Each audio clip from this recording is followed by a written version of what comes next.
Hello, c'est Greg. Dans cette vidéo, on va voir quelles peuvent être les raisons d'un échec à l'examen et plus précisément pourquoi il y a environ 40% d'échecs en France et dans beaucoup d'autres pays limitrophes. La première raison qui explique un tel pourcentage d'échecs est la volonté des élèves d'avoir leur permis le plus rapidement possible sans être parfaitement prêts. Le permis est l'une des choses qui fait rêver et beaucoup de personnes négligent leur préparation pour essayer de l'obtenir le plus rapidement possible. Malheureusement, ça ne marche pas comme ça. La pratique est indispensable à la réussite de votre permis. Et si vous vous présentez à l'examen en ayant omis certaines parties de votre préparation et que votre moniteur les a oubliées, sauf si vous avez de la chance, je parie que vous n'obtiendrez pas votre permis du premier coup. Donc si vous voulez à tout prix votre permis, ne perdez pas de l'argent en vous présentant trop tôt et attendez d'être prêt et confiant avant de vous lancer. La deuxième raison est malheureusement inhérente à l'homme, c'est le stress. Vous aurez beau faire toutes les techniques du monde pour éliminer votre stress, il sera toujours là. Et c'est justement ce stress qui fait parfois rater les élèves. Le problème, c'est que souvent le stress est lié au fait que vous n'êtes pas prêt ou que vous avez négligé votre formation. Et je peux vous assurer qu'un élève pas prêt, qui en plus est stressé, ça fait pas bon ménage. Donc pour éviter ça, présentez-vous en sachant que vous êtes prêt. Évidemment, comme je le disais, il y aura toujours une partie de stress.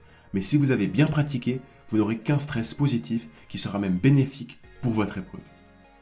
Finalement, je sais aussi que même si vous êtes prêt et que vous n'avez rien à vous reprocher, du stress peut toujours être là et vous compliquer la vie. Dans ces cas, n'hésitez pas à regarder ma vidéo sur la gestion du stress ou d'aller vous renseigner sur la méditation ou d'autres techniques de respiration. Si vous jugez que ce n'est pas suffisant, voir un professionnel peut également être une solution qui peut débloquer la situation. La troisième raison, c'est votre état. En général, votre date d'examen est connue plusieurs semaines ou mois à l'avance. Difficile de prévoir votre état ce jour-là. Si vous êtes fatigué ou malade, votre concentration n'est plus la même et dans certains cas, votre examen peut mal se dérouler pour ces raisons.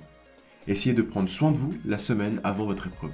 Dormez bien, buvez bien et ne faites pas trop la fête ou de sorties qui pourraient vous faire tomber malade.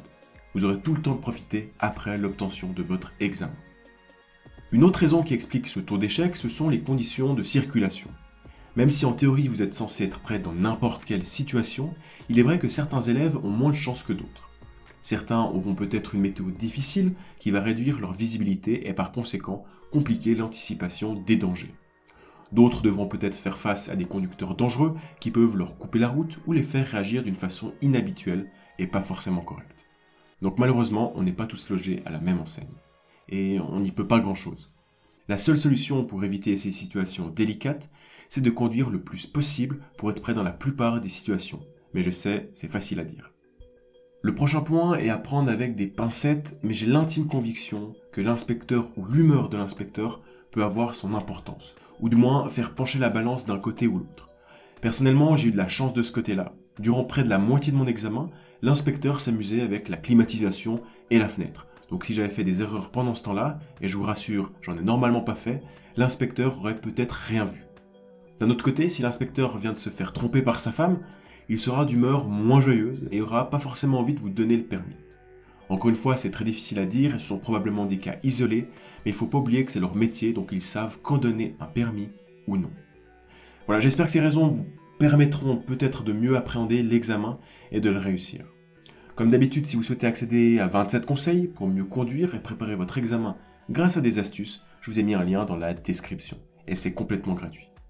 Voilà, sinon j'espère que cette vidéo vous aura aidé. N'oubliez pas de vous abonner et de mettre un petit j'aime. C'était Greg. Allez, ciao!